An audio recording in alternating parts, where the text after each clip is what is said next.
Hello everyone, welcome to my channel.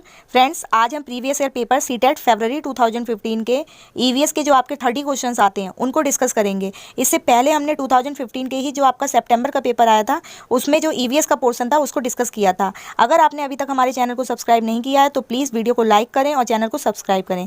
चलिए start करते हैं। हमारा जो आज का फर्स्ट क्वेश्चन है, क्वेश्चन नंबर 61, इसको देख लेते हैं। क्वेश्चन नंबर 61 में कहा जा रहा है एनसीएफ 2005 की बात की जा रही है कि क्लास फर्स्ट और सेकंड में जो आपका ईवीएस का जो पोर्शन है उसमें टेक्स्ट बुक और जो करिकुलम है इसकी संस्तुति नहीं की गई है, यानी कि इसको शामिल नहीं किया गया है। इसके लिए जो आपका मेन जो कारण होगा वो क्या होगा, तो इसका जो हमारा बेस्ट आंसर रहेगा वो होगा हमारा ऑप्शन नंबर 3। देखिए, जो क्लास थर्ड फोर्थ फिफ्थ है उसमें आपकी क्या है, ईवीएस का कंटेंट जो है वो पढ़ाया जाता है, और क्लास फर्स्ट और जो सेकंड है उसमें आपको ईवीएस नहीं पढ़ाई जाती, क्योंकि उसमें बच्चे को क्या है, जो आसपास का जो इन्वायरमेंट होता है उसको पहले जानने के लिए बच्चों को कविताएं, कहानियाँ ये सब सुनाई जाती हैं। ठीक है, इसको शामिल किया गया है। इसका जो हमारा बेटर जो ऑप्शन रहेगा वो होगा संदर्भ युक्त जो अधिगम परिवेश है वो बच्चे को क्या है प्रोवाइड किया जाए, ताकि बच्चा जो है वो अपने आसपास की जो चीज़ें हैं उनको समझे, उसके बाद बच्चे को कोरिलेट करके उससे उसका जो प्रीवियस नॉलेज है उसको कोरिलेट करके फिर उसको जो ईवीएस का कंटेंट है वो उसको पढ़ाया जाए, ताकि वो चीज़ों को अच्छी तरह से समझ सके, बेहतर ढंग से सीख सके। तो हमारा जो इसका क्वेश्चन नंबर 61 का जो आंसर होगा वो होगा option number 3 is the right answer. Question number 62 है, इसको देख लेते हैं। एक अध्यापक को कक्षा 4 के विद्यार्थियों को हमारे देश के जो भोजन है उनकी सांस्कृतिक जो विविधताएं हैं पढ़ानी है। इस विषय को पढ़ाने के लिए सर्वोत्तम जो विधि है निम्नलिखित में से क्या होगी। ठीक है, यानी कि उसको बताना है कि जो अलग अलग जो कल्चरल जो इन्वायरमेंट से, सोसाइटी से जो बिलोंग करते हैं बच्चे, उनके जो खान पान होता है उसमें भी क्या होता है, डिफरेंट होता है वो। ठीक है, तो उसमें जो भोजन बनाया जाता है उनके बारे में वो बताना चाहता है बच्चों को, तो उसके लिए सबसे बेटर क्या रहेगा, बेटर ऑप्शन जो होगा वो होगा हमारा ऑप्शन नंबर फर्स्ट वाला। ये जो है हमारा बिल्कुल करेक्ट आंसर हो जाएगा। अपने देश के जो विभिन्न राज्य हैं, विभिन्न लोगों द्वारा खाए जाने वाले जो विविध भोजन हैं उनके बारे में विद्यार्थियों को एक परियोजना यानी कि प्रोजेक्ट कार्य बच्चों को दिया जाए, ये सबसे सही तरीका होगा। ठीक है, ताकि बच्चा जो है वो सभी संस्कृतियों से क्या होगा, अवगत होगा, और बच्चा जो है वो सारी ही चीज़ों को समझेगा। तो ये हमारा बिल्कुल सही ऑप्शन हो जाएगा, option number first. Question number 63 देख लेते हैं। इसमें कहा जा रहा है प्राथमिक कक्षाओं में पर्यावरण अध्ययन के लिए निम्नलिखित सभी सामान्य जो उपागम है उनका अनुपालन किया जाना है, केवल किसे छोड़कर, यानी कि इनमें से किसका जो हम फॉलो नहीं करेंगे प्राइमरी लेवल पर बच्चों को पढ़ाने के लिए। तो इसका जो हमारा करेक्ट ऑप्शन होगा वो होगा हमारा ऑप्शन नंबर, क्वेश्चन नंबर 63 का आंसर होगा ऑप्शन नंबर फर्स्ट, केवल डी। ये वाला जो है अमूर्त से मूर्त, इसको हम फॉलो नहीं करेंगे, बाकी मूर्त से अमूर्त, सरल से कठिन, स्थानीय से वैश्विक, ये तीनों ही बेटर ऑप्शन रहेंगे। ठीक है, क्योंकि बच्चा जो है वो मूर्त चीज़ों से अमूर्त चीज़ों के बारे में सोच सकता है, क्योंकि बच्चा जो है वो अभी क्लास फर्स्ट टू फिफ्थ जो है प्राइमरी लेवल पर क्या है, प्राइमरी लेवल की भी यहाँ पर बात की जा रही है। प्राइमरी लेवल पर छोटे बच्चे को सिखाने के लिए आप मूर्त चीज़ों का प्रयोग करेंगे, जिससे बच्चा जो है वो धीरे धीरे अमूर्त चीज़ों तक पहुँच सकता है। ठीक है, सरल से कठिन, पहले आप उसको छोटी छोटी चीज़ें जो हैं वो छोटे छोटे कॉन्सेप्ट बताएंगे, चीज़ों को दिखाएंगे। ठीक है, ऑब्जेक्ट्स उसके सामने जो प्रत्यक्ष रूप से होंगे उनको रखेंगे। स्थानीय से वैश्विक, ये भी सही होगा। तो ये तीनों जो है हमारे सही होंगे, लेकिन जो अमूर्त चीज़ों को अगर आप बच्चों के सामने दोगे तो उनको क्या है, कोई भी चीज़ समझ ही नहीं आएगी, उन्हें समझ ही नहीं आएगा कि आखिर ये है क्या। तो इसलिए जो है हम इसको फॉलो नहीं करेंगे अमूर्त से मूर्त की तरफ।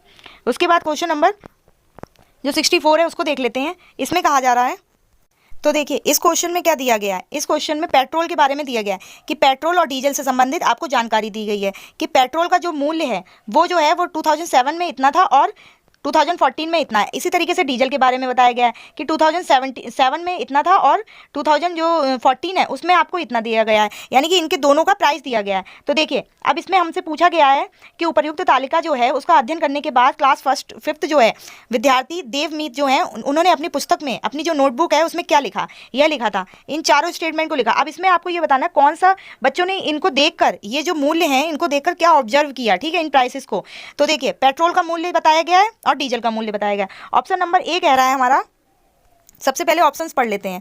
ऑप्शन नंबर ए कह रहा है पेट्रोल डीजल की अपेक्षा जो है वो अधिक महंगा ईंधन है, यानी कि बच्चा जो है वो इस चीज़ को क्या कर रहा है, बच्चा ऑब्जर्व कर रहा है। तो ये तो हमारा ऑब्जर्वेशन में आ जाएगा। इस जो तालिका है उसको देखकर बच्चे ने कहा कि जो पेट्रोल डीजल की अपेक्षा क्या है, अधिक महंगा है, वो इस तालिका को देखकर बता रहा है, यानी कि ऑब्जर्व कर रहा है चीज़ को। फिर कह रहा है बी देख लेते हैं। बी में कह रहा है पेट्रोल जो है, पेट्रोल की अपेक्षा डीजल के मूल्य में वृद्धि प्रतिशत अधिक है।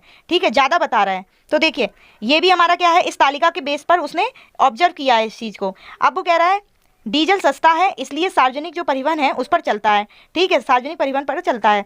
तो ये क्या है, ये एक तरीके से उसने निष्कर्ष निकाला है। तो ये जो है हमारा निष्कर्ष में हो जाएगा। बाकी ए और बी जो है वो प्रेक्षण हो जाएंगे, यानी कि ऑब्जर्वेशन में आ जाएंगे। ठीक है, उसके बाद जो डी वाला है, डीजल पेट्रोल से सस्ता ईंधन है, ये भी क्या है उसने निष्कर्ष निकाला है। तो सी और डी ये जो है हमारे क्या हो जाएंगे, निष्कर्ष हो जाएंगे। और ए और बी ये देखिए अब ऑप्शन में क्या कहा गया है, ऑप्शन में कह रहा है सी डी, यानी कि फर्स्ट वाला जो ऑप्शन है वो हमारा करेक्ट हो जाएगा, सी डी जो निष्कर्ष है। और ए और बी कहीं पर आपको दिया ही नहीं गया है। अगर कहा जाता है किसी ऑप्शन में ए और बी आपके प्रेक्षण है तो वो हमारा राइट आंसर हो सकता था, लेकिन यहाँ पे क्या है, यही बिल्कुल सही तरीका है कि सी और डी ये हमारे क्या है, निष्कर्ष हैं, ये हमारा राइट आंसर हो जाएगा। उसके बाद क्वेश्चन को बहुत ध्यान से पढ़िए और अच्छे से समझिए।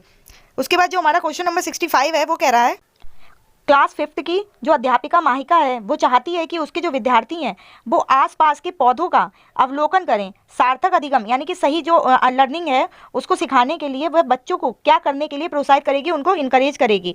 तो देखिए यहाँ पे कहा जा रहा है, यानी कि जो टीचर है वो ये चाहती है कि बच्चे जो हैं वो पौधों के बारे में समझें। तो ये करने के लिए जो टीचर है वो किस चीज़ को सबसे ज़्यादा इंकरेज करेगी। तो इसका जो हमारा करेक्ट आंसर होगा वो होगा हमारा option number 3 is the right answer. उनकी ऊंचाई, पत्तियों और जो गंध है और उगने के जो अंतर हैं उनमें बच्चे क्या करें, उनका अवलोकन करें, ऑब्जर्व करें चीज़ों को कि किस किस जगह पर जो उनकी हाइट कितनी है, ठीक है, पत्तियाँ कैसी हैं, उन पौधों की जो रंग बिरंग हैं उनको समझें, अच्छे से बच्चे देखें उन चीज़ों को। उसके बाद क्वेश्चन नंबर 66 है, इसमें कहा जा रहा है प्राथमिक स्तर पर पर्यावरण अध्ययन के आकलन यानी कि असेसमेंट करना है, ठीक है। तो असेसमेंट के लिए कौन सा जो एक संकेतक है वो सबसे ज़्यादा हमारा इंडिकेटर सबसे बेस्ट रहेगा, वो होगा हमारा ऑप्शन नंबर 4 स्मरण करना। ये प्राइमरी लेवल पर सबसे बेस्ट रहेगा। उसके बाद क्वेश्चन नंबर 67 है, इसको देख लेते हैं।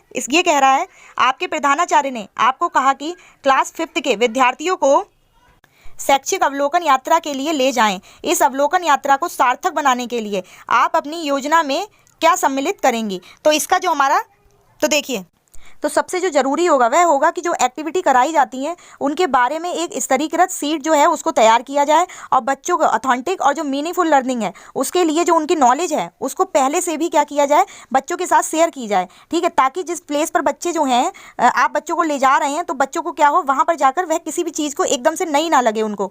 बच्चा जो है वो अपनी प्रीवियस नॉलेज को रिलेट करके क्या है, सारी चीज़ों को बेहतर ढंग से सीखे। तो हमारा जो इसका करेक्ट ऑप्शन रहेगा क्वेश्चन नंबर 67 का वो होगा ऑप्शन नंबर 4, ये हमारा बिल्कुल राइट आंसर हो जाएगा।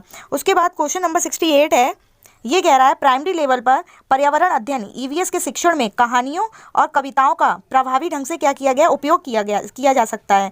पर्यावरण अध्ययन में इनके उपयोग का जो मुख्य उद्देश्य है वो क्या है। तो देखिए इसका जो हमारा सही आंसर होगा वो होगा सीखने के लिए जो संदर्भगत जो इन्वायरमेंट है वो बच्चों को प्रोवाइड किया जाए। क्योंकि क्या है, जो कविताएं और कहानियाँ होती हैं वह ऐसी होती हैं जिनके द्वारा बालक जो होता है वो अपना जो उसका इन्वायरमेंट होता है उसको समझता है और चीज़ों को जानता है, ठीक है। और जो कहानियाँ और कविताएं होती हैं वो ईवीएस का पार्ट इसीलिए होती हैं ताकि बच्चा क्या करे, इनसे अपने इन्वायरमेंट को कोरिलेट कर सके और उसका जो इंटरेस्ट है वो बना रहे। तो ये जो है हमारा बिल्कुल सही ऑप्शन होगा। क्वेश्चन नंबर 68 हो गया हमारा कंप्लीट। क्वेश्चन नंबर 69 है, इसमें कहा जा रहा है एक प्राथमिक स्तर की जो अध्यापिका है वो जलाभाव के विषय को यानी कि सब्जेक्ट जो है उसको अपने क्लास फोर्थ के बच्चों को प्रभावपूर्ण तरीके से किस प्रकार आंकेगी। तो इसका जो हमारा बेटर ऑप्शन रहेगा वो होगा ऑप्शन नंबर 2, ये हमारा राइट आंसर होगा। यह पता करके कि उन्होंने अपने दैनिक जीवन में जल की बचत जो है वो कैसे प्रारंभ की है। यानी कि वो टीचर जो है वो ये सिखाना चाहती थी, ये देखना चाहती थी कैसे पता करेगी कि पानी जो है वो यानी कि जल ही जीवन है, उसकी इंपॉर्टेंस कितनी है। तो हमारे लिए जो है वो किस प्रकार के टीचर जो है वो ये असेस करेगी कि इसके लिए जो हमारा बेटर ऑप्शन रहेगा वो हमारा ऑप्शन नंबर 2 हो जाएगा, यही हमारा राइट आंसर होगा। उसके बाद क्वेश्चन नंबर 70 है, इसमें हमारे मैपिंग स्किल की बात की जा रही है, ठीक है, मानचित्रांकन यानी कि मैपिंग स्किल की बात की जा रही है कि सिखाने से शिक्षार्थियों में निम्नलिखित में से कौन सा स्किल जो है उसको बढ़ावा मिलेगा। तो इसका जो हमारा अगर मैपिंग स्किल की बात आएगी तो आप बिल्कुल ध्यान रखिए, सापेक्ष स्थिति और दिशाबोध यानी कि स्थिति और दिशाबोध की बात की जाएगी, यही हमारा सबसे बेटर ऑप्शन रहेगा। उसके बाद है क्वेश्चन नंबर 71, इस पौधे में पत्तियां हैं जिन्हें सब्जी की तरह क्या है प्रयोग में लाया जाता है। इसके बीजों से क्या है, तेल जो है वो प्राप्त किया जाता है। यानी कि उसको हम जो पत्तियां हैं उनको सब्जी की तरह और जो बीज होते हैं उनको तेल की तरह, ठीक है, यूज में दोनों ही तरीके से यूज में लाते हैं। तो इसमें कहा जा रहा है वह पौधा कौन सा है। तो इसका जो हमारा करेक्ट आंसर होगा वो होगा ऑप्शन नंबर 3 सरसों, ये हमारा राइट आंसर हो जाएगा। उसके बाद आई होप कि आपको अच्छे से समझ में आ रहा होगा। उसके बाद क्वेश्चन नंबर 72 है, निम्नलिखित में से कौन सा मच्छरों से फैलने वाले जो रोग हैं उनका समुच्चय है, ठीक है, डिजीजेस के बारे में बात की जा रही है कि मच्छर से फैलने वाली। तो इसका जो हमारा सही ऑप्शन होगा वो होगा ऑप्शन नंबर 2 चिकनगुनिया, डेंगू और मलेरिया, ये तीनों ही चीज़ें जो हैं वो मच्छर से फैलने वाली होती हैं। उसके बाद क्वेश्चन नंबर 73 देख लेते हैं। ये कह रहा है किसी राज्य के मानचित्र के एक सिरे पर लिखा था स्केल यानी कि 1 सेंटीमीटर में 110 मीटर बताए जा रहे हैं। यदि इस मानचित्र जो है उसमें किन्हीं दो शहरों के बीच की दूरी जो है वो कितनी बताई जा रही है, 9.7 सेंटीमीटर बताई जा रही है। तो इन दोनों शहरों के जो बीच की वास्तविक जो दूरी है वो पूछा जा रहा है, ठीक है, वास्तविक क्या होगा दूरी। तो इसमें ये ऑप्शन आपको दिए गए, इनमें से करेक्ट जो ऑप्शन होगा वो कौन सा होगा, तो इसको हम देख लेते हैं। ये कह रहा है, तो देखिए इसमें ये कहा जा रहा है 1 सेंटीमीटर में 110 मीटर बोला जा रहा है। तो 1 सेंटीमीटर में जब 110 हो रहा है तो 9.7 सेंटीमीटर दिया गया। तो 9.7 सेंटीमीटर इक्वल टू 110, इनकी मल्टीप्लाई कर देंगे। तो मल्टीप्लाई करने के बाद हमारा कितना आ रहा है, 10670। ये हमारा जो है वो मीटर में आंसर आ गया, ठीक है, यानी कि 10,670 जो है वो मीटर हमारा आंसर हुआ। लेकिन अब क्या है, आंसर जो है वो हमें किलोमीटर में पूछा गया है। तो किलोमीटर में इसको चेंज करने के लिए हम क्या करेंगे, इसकी जो डिवाइड है वो 1000 से कर देंगे। जब 1000 से डिवाइड करेंगे तो जो हमारा आंसर बनेगा वो होगा ऑप्शन नंबर 4, ये हमारा राइट आंसर हो जाएगा 1.067 किलोमीटर। ये हमारा जो है बिल्कुल राइट आंसर हो जाएगा। उसके बाद क्वेश्चन नंबर 74 है, इसमें ब्रॉन्ज के बारे में दिया गया है कि ब्रॉन्ज जो है उसके बारे में पूछा गया है, कहाँ से, निम्नलिखित में से उसके बारे में आपको स्टेटमेंट दी गई है। तो इनमें से इन चारों में से कौन सी स्टेटमेंट जो है वो ब्रॉन्ज के बारे में बिल्कुल सही है। ब्रॉन्ज के बारे में क्या कहा जाता है, ये कॉपर और टिन का मिक्सचर होता है। तो सबसे पहले हम देख लेते हैं, ये एल्यूमिनियम, आयरन और कॉपर जैसा ही होता है, ये गलत हो जाएगा हमारा। इसे भट्टी में कॉपर और टिन की बात की जा रही है, ये हमारा सही है, ठीक है, बी वाला। आदिवासी लोग जो है वो ब्रॉन्ज का उपयोग बहुत सालों से कर रहे हैं, हजारों सालों से, तो ये भी हमारा सही हो जाएगा, यानी कि ऑप्शन नंबर फर्स्ट, बी और सी, ये दोनों ही हमारे बिल्कुल सही हो जाएंगे राइट आंसर। क्वेश्चन नंबर 75 है, इसको देख लेते हैं। इसमें कहा जा रहा है निम्नलिखित में से कौन से प्राइमरी लेवल पर ईवीएस में आकलन के लिए असेसमेंट करने के लिए सबसे बेटर जो टेक्निक है वो कौन सी होगी, उपकरण। तो देखिए इसका जो हमारा राइट आंसर होगा वो होगा हमारा ऑप्शन नंबर 2, ABCD, यानी कि प्रोजेक्ट वर्क भी और फील्ड ट्रिप, ये भी, और जर्नल जो राइटिंग होती है वो, और कॉन्सेप्ट मैपिंग, ये चारों ही जो चीज़ें हैं वो प्राइमरी लेवल पर क्या है सबसे बेटर जो टेक्निक है वो सही रहेंगी। तो हमारा 75 का आंसर हो गया ऑप्शन नंबर 2। उसके बाद 76 क्वेश्चन देख लेते हैं। ये क्या कह रहा है, इसमें कहा जा रहा है प्राइमरी यानी कि जो प्राथमिक कक्षाएं हैं उनके विद्यार्थियों को मानचित्र जो शिक्षण है उसके लिए मैपिंग स्किल की ही बात की जा रही है, इसमें मैप्स की बात की जा रही है। तो उसके लिए सर्वाधिक जो उपयुक्त है वो उपयुक्त प्रतीत होती है कौन सी, तो कौन सी जो स्ट्रेटेजी है वो बिल्कुल सही रहेगी, सबसे ज़्यादा जरूरी होगी, वो होगी ऑप्शन नंबर 3। ये हमारा बिल्कुल करेक्ट आंसर हो जाएगा कि शिक्षार्थियों की सहायता करना कि वे अपने ही संकेतों का जो उपयोग है, अब मैपिंग की बात की जा रही है तो सबसे पहले यहाँ पे सापेक्ष स्थिति और दिशा, इस पर ध्यान केंद्रित करना है। इससे पहले भी हमने एक क्वेश्चन किया था, तो ये जो है हमारा बिल्कुल करेक्ट आंसर हो जाएगा। उसके बाद जो हमारा क्वेश्चन नंबर 77 है, ये कह रहा है प्राइमरी स्तर पर, प्राथमिक स्तर पर पर्यावरण अध्ययन पढ़ाने के लिए निम्नलिखित में से कौन सा पहलू सबसे महत्वपूर्ण होना चाहिए, यानी कि प्राइमरी लेवल पर जो ईवीएस पढ़ाई जाती है तो उसके लिए कौन सा जो एस्पेक्ट है वो सबसे ज़्यादा इंपॉर्टेंट होगा। तो इसका जो हमारा आंसर होगा वो होगा ऑप्शन नंबर 3, ये हमारा राइट आंसर हो जाएगा। यानी कि जो लर्नर है उसको उसके नेचुरल, सोशल और कल्चरल, ये तीनों ही जो इन्वायरमेंट हैं उनसे क्या किया जाए, उसको प्रोवाइड कराए जाएँ, ठीक है, उससे कनेक्ट किया जाए। तो ये जो है हमारे सबसे सही ऑप्शन हो जाएगा, option number 3 is the right answer. उसके बाद क्वेश्चन नंबर 78 देख लेते हैं। ये कह रहा है पर्यावरण अध्ययन के शिक्षण से उन प्रक्रिया आधारित कौशलों को बढ़ावा दिया जाना चाहिए जो पूछताछ आधारित जो प्रत्यक्ष अनुभव हैं उनके केंद्र बिंदु हैं। निम्नलिखित में से कौन सा एक ऐसा कौशल नहीं है इनमें से। तो इसका जो हमारा राइट आंसर होगा वो होगा निर्धारण, ऑप्शन नंबर जो फर्स्ट है वो हमारा सही ऑप्शन हो जाएगा। यानी कि जो ईवीएस हम जो पढ़ाते हैं तो कौन सी जो स्किल है उसको डेवलप करना चाहिए जिससे कि बच्चों को प्रत्यक्ष अनुभव ना हो, प्रत्यक्ष अनुभव मिले, जिससे कि बच्चों को क्या है प्रत्यक्ष अनुभव प्राप्त हो। इसके लिए कौन सा स्किल बेस्ट नहीं होगा, यहाँ पे नहीं का पूछा जा रहा है, तो इसलिए हमारा निर्धारण वाला जो है वो गलत हो जाएगा, क्योंकि ये जो है हमारा नहीं होना चाहिए, यही हमारा राइट आंसर हो जाएगा। उसके बाद 79 क्वेश्चन है, इसमें झूम खेती के बारे में पूछा गया है, और ये जो है झूम खेती का जो टॉपिक है वो मोस्ट इंपॉर्टेंट है, क्योंकि इससे जो ये क्वेश्चन जो है वो हर बार सीटेट में आपका पूछा जाता है। एनसीईआरटी बेस्ड क्वेश्चन है आपका ये, इसको जो है आप बिल्कुल रट लीजिए। इसका जो कॉन्सेप्ट आपको दिया गया है एनसीईआरटी में बिल्कुल आपको रट लेना है। तो झूम खेती के बारे में जो ए वाला है वो कह रहा है एक फसल को काटने के पश्चात भूमि को तुरंत जो है कुछ वर्षों के तक खुला छोड़ देते हैं। ठीक है, कुछ वर्षों तक खुला छोड़ते हैं, ये हमारा सही है। फिर उसके बाद ऑप्शन नंबर बी देख लेते हैं, इस भूमि पर उगने वाले जो बांस और खरपतवार जो होते हैं उनको काट कर जला दिया जाता है, ये भी हमारा सही है। बीज बोने से पहले भूमि की गहरी जुताई की जाती है, तो ये जो है वो हमारा गलत है क्योंकि जुताई नहीं की जाती है। उसके बाद कह रहा है एक ही खेत में 3-4 बार जो है 3-4 भिन्न भिन्न प्रकार की जो फसलें हैं वो उगाई जाती हैं। ए बी डी ये जो है हमारा ऑप्शन नंबर, इसमें कौन सा होगा? ऑप्शन नंबर जो फर्स्ट है वो बिल्कुल हमारा सही हो जाएगा, ए बी डी ये हमारे राइट आंसर हो जाएंगे। और इसमें जो ऑप्शन नंबर ई है इसमें कहा जा रहा है ये हमारा गलत हो जाएगा। इसमें कह रहा है कि आवश्यकता अनुसार जो रासायनिक जो उर्वरक हैं या जो कीटनाशक हैं इनका यूज नहीं किया जाता है इसमें, तो ये ए बी और डी ये हमारे बिल्कुल करेक्ट आंसर हो जाएंगे। क्वेश्चन नंबर 80 है, राधा विभिन्न प्रकार के यात्रा टिकटों का उपयोग जो है वो कर रही है। ठीक है, करती है। ऐसे टिकटों के उपयोग से निम्नलिखित में से किस संकल्पना को प्रभावपूर्ण ढंग से चर्चा की जा सकती है? तो इसका जो हमारा करेक्ट ऑप्शन होगा वो होगा हमारा ऑप्शन नंबर 2, ए और सी।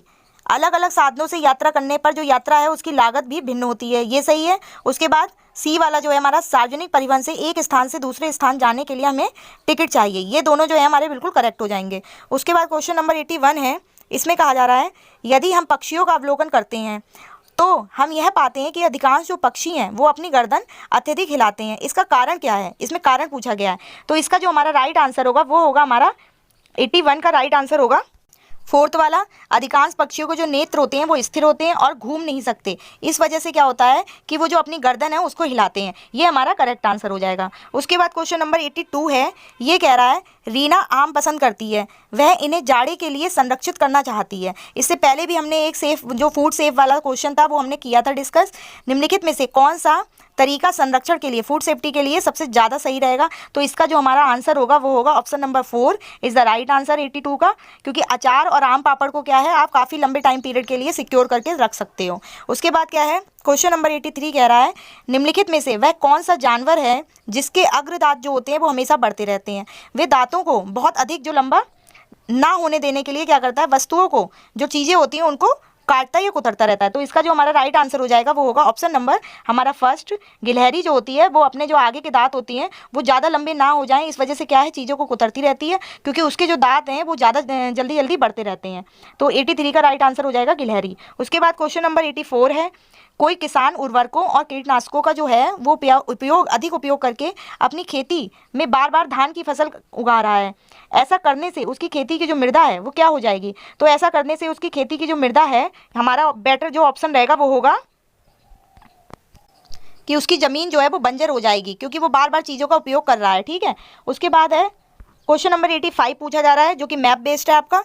केरल के निकटवर्ती राज्य, ये तो आई थिंक आपको बिल्कुल रट गया होगा क्योंकि मैंने केरल का तमिलनाडु के निकटवर्ती राज्य आपको पहले भी बताए थे। अब इसमें क्या है, आपसे केरल के निकटवर्ती राज्य पूछे जा रहे हैं, तो मैंने पहले भी बताया था इधर साइड आपका केरल हो जाएगा, ये आपका तमिलनाडु है, फिर आपका ये जो है वो हो जाएगा आपका कर्नाटक, फिर आपका ये है आंध्र प्रदेश। ठीक है, अब इसमें पूछा जा रहा है केरल के, तो केरल के निकटवर्ती जो राज्य होंगे वो होंगे हमारे कर्नाटक हो जाएगा और तमिलनाडु। ये किस ऑप्शन में है? आंध्र प्रदेश जो है वो उसकी सीमा रेखा नहीं जुड़ रही है, तो निकटवर्ती में अगर पूछा जा रहा है तो कर्नाटक और तमिलनाडु, ये कौन सा ऑप्शन है? 85 का थर्ड वाला, ये हमारा बिल्कुल सही ऑप्शन हो जाएगा, कर्नाटक और तमिलनाडु। उसके बाद क्वेश्चन नंबर 86 है, इसमें कहा जा रहा है निम्नलिखित में से हमारे देश के किस राज्य के अधिकतर लोग जो हैं वो नारियल के तेल में पकी हुई समुद्री जो मछली है वो खाना पसंद करते हैं? तो इसका जो हमारा राइट आंसर होगा वो होगा गोवा, ये हमारा राइट आंसर हो जाएगा।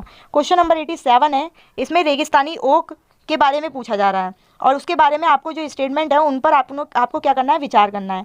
तो इसका जो राइट आंसर होगा वो होगा हमारा 87 का ऑप्शन नंबर 3 ABC। रेगिस्तानी ओक एक वृक्ष है जिसकी ऊंचाई जो है हमारी कक्षा के कमरे के लगभग बराबर अर्थात लगभग 4 मीटर होती है, ये हमारा सही है। उसके बाद कह रहा है इस वृक्ष की जो जड़ें होती हैं वो नीचे वृक्ष की ऊंचाई लगभग 30 गुनी गहराई तक जमीन में जाती हैं जब तक कि पानी तक ना पहुंच जाएं, ये भी हमारा बिल्कुल सही है। उसके बाद कह रहा है इस वृक्ष के तने में पानी एकत्रित होता है, ये भी सही है क्योंकि जड़ें जो होती हैं वो बहुत गहराई तक जाती हैं और पानी को सुरक्षित रखती हैं, मतलब पानी को खींचती हैं अपनी तरफ। उसके बाद क्या है, ये वृक्ष अबू धाबी में पाया जाता है, ये वाला हमारा गलत हो जाएगा। उसके बाद ABC यानी कि थर्ड वाला जो ऑप्शन है वो बिल्कुल करेक्ट रहेगा। उसके बाद क्वेश्चन नंबर 88 जो है उसको देख लेते हैं। कोई व्यक्ति जो है वो 2 तारीख को यानी कि 2/1/2015 को मडगांव से नगर कोइल जाने के लिए रेलगाड़ी पर बैठा। रेलगाड़ी जो है वो यहाँ पे 7:45 की बात की जा रही है, वो मडगांव से चली, अगले दिन कब पहुंच गई, 3 तारीख को पहुंच गई। यानी कि मान लीजिए मैं अपने आप को रख लेती हूँ, 2 तारीख को मैं चली, ठीक है, 2 तारीख को मैं निकली हूँ और 7:45 पे क्या हुआ, 7:45 पे निकल गई हूँ।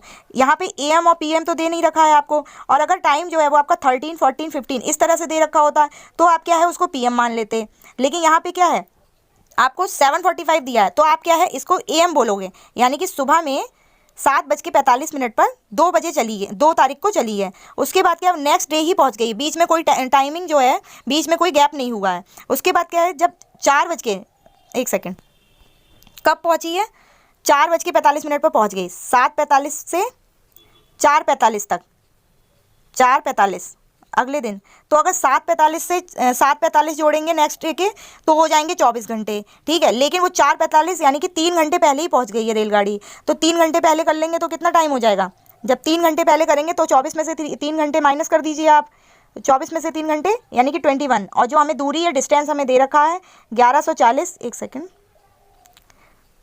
1140 अपॉन में कितना हो जाएगा आपका 21 आवर्स, ये हमने ले लिए। तो इसका जो आपका आंसर बनेगा वो होगा ऑप्शन नंबर 4 वाला।